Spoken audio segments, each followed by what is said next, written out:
For more, let's bring in IDF spokesperson Lieutenant Colonel Peter Lerner.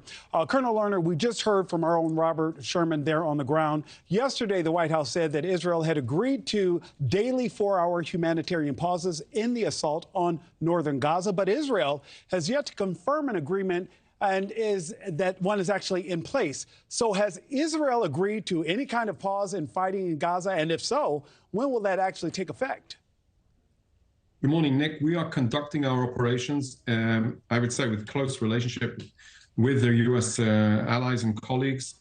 And indeed, we are listening very carefully to the needs and meeting those needs of the humanitarian effort.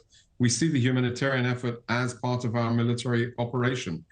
So I would say what is currently ongoing, and Robert Sherman pointed out quite clearly the efforts that have been ongoing in order to evacuate people from the north to the south.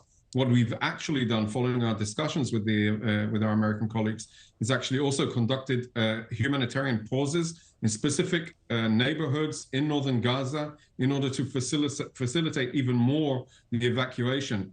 And as Robert also pointed out, we saw the mass amount of people that are coming from north to south. And it's not only indicative of Hamas's loss of control, but also actually exemplifies perfectly what we've been saying for days, that Hamas has been physically preventing people from evacuating.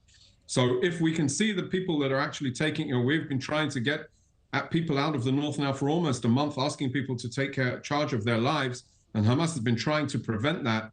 And we're happy to see that actually people are actually listening to us and evacuating, because we are determined to destroy and dismantle Hamas for what they did.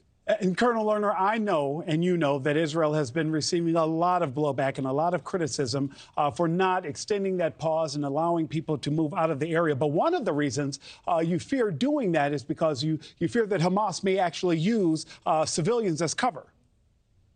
So Hamas, even while we were initially indicating the humanitarian evacuation from north to south, they actually fired at that corridor to try and prevent people from going.